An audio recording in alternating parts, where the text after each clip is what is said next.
بالهبوع ونادي ربك ياه.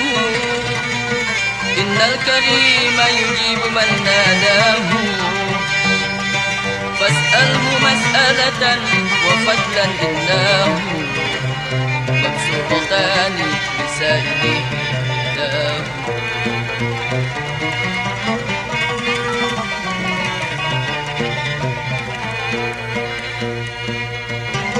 فاسأله مسألة وفضلا إنه مبسوطتان.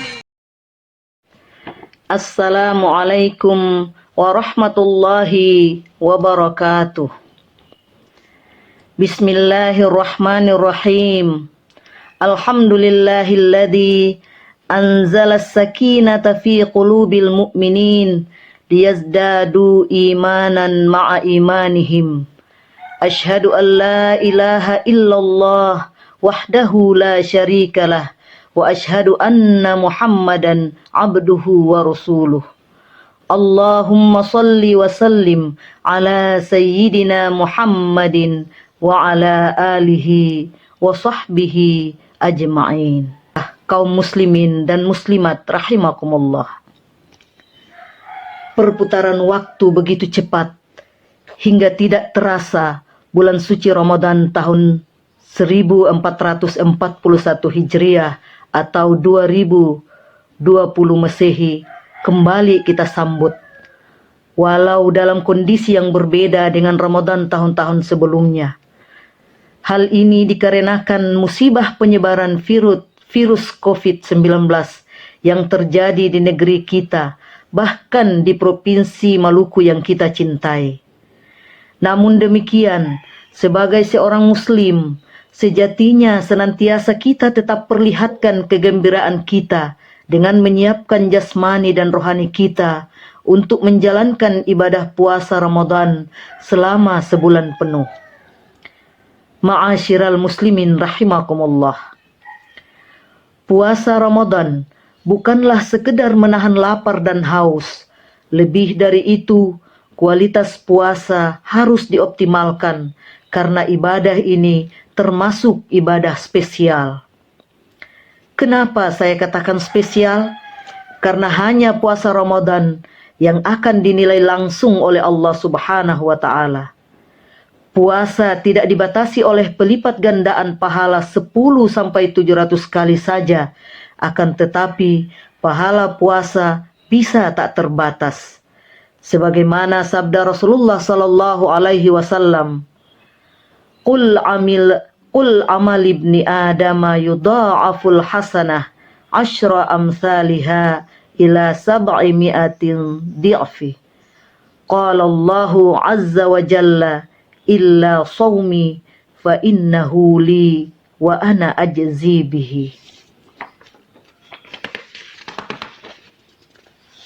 Yang artinya, setiap amal anak Adam dilipat gandakan, satu kebaikan dibalas dengan 10 kebaikan yang serupa sampai 700 kali.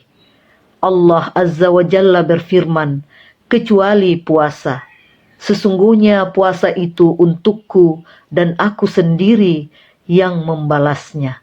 Hadis riwayat Muslim, An-Nasai, dan Al-Baihaqi. Dengan demikian, nilai puasa kita di sisi Allah akan bergantung pada kualitasnya. Semakin puasa kita berkualitas, semakin tinggi pula nilainya di sisi Allah Subhanahu wa Ta'ala. Sebaliknya, puasa yang hanya sekedar menahan lapar dan haus, ia tidak bernilai apa-apa di sisinya. Sebagaimana sabda Nabi Sallallahu Alaihi Wasallam yang artinya, betapa banyak orang yang berpuasa tapi tidak mendapatkan apa-apa kecuali lapar dan dahaga. Hadis riwayat An-Nasai dan Ibnu Majah. Marilah kita tunaikan puasa kita dengan sebaik-baiknya, sehingga ia benar-benar menjadi puasa yang berkualitas. Ma'asyiral muslimin rahimakumullah. Ada beberapa cara agar puasa kita bisa bernilai berkualitas. Yang pertama, niat yang ikhlas. Hendaknya setiap ibadah yang kita lakukan harus dilandasi dengan keikhlasan, karena diterimanya amal seseorang karena niatnya yang ikhlas. Innamal a'malu binniyat wa innama likulli imri'in ma nawa. Hadis riwayat Bukhari dan Muslim. Yang kedua, meninggalkan hal-hal yang membatalkan puasa, yakni makan atau minum dengan sengaja dan muntah dengan sengaja.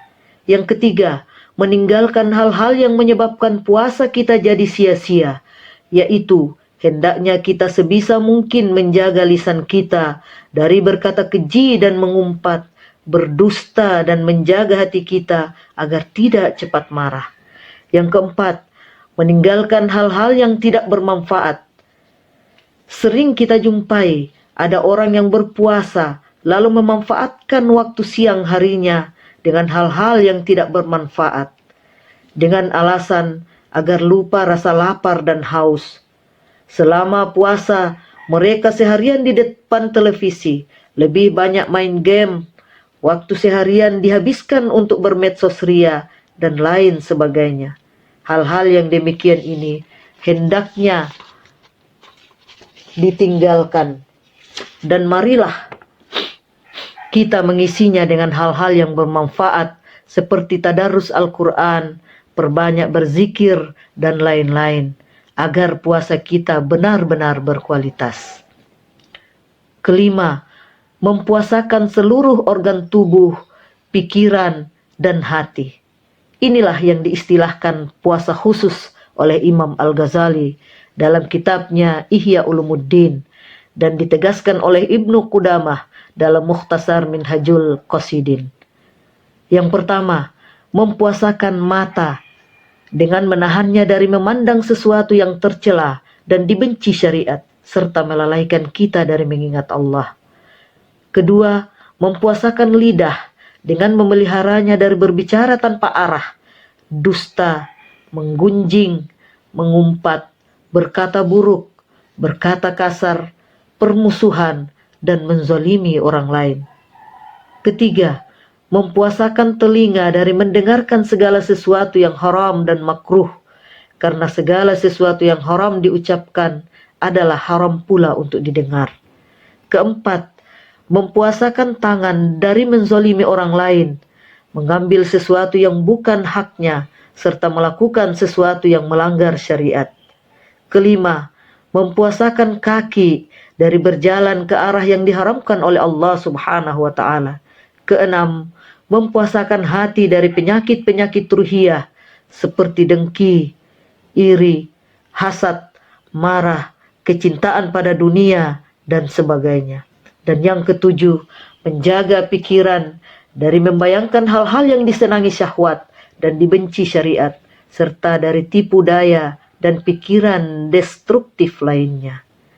Ma'asyiral muslimin rahimakumullah. Marilah kita memperbanyak amal saleh selama Ramadan. Di saat kita meninggalkan hal yang haram dan tidak bermanfaat, pada saat yang sama pula kita harus perbanyak amal saleh seperti memperbanyak tilawah, berzikir kepada Allah Subhanahu wa Ta'ala, perbanyak salat sunnah, tafakkur, mengkaji ilmu-ilmu agama, memperbanyak infak dan sedekah. Ma'asyiral muslimin rahimakumullah. Hendaknya kita bisa mengikuti apa-apa yang dilakukan oleh Rasulullah dan para sahabatnya, sebagaimana kita berupaya memperbaiki kualitas puasa kita. Karenanya, dalam kesempatan istimewa ini, marilah kita memperbanyak amal soleh kita. Demikianlah langkah-langkah agar puasa yang kita lakukan berkualitas. Semoga kita termasuk orang-orang yang dimudahkan Allah Subhanahu wa Ta'ala hingga akhirnya mencapai derajat takwa dan kelak dimasukkan ke jannahnya.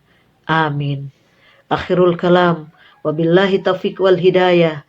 Assalamualaikum warahmatullahi wabarakatuh.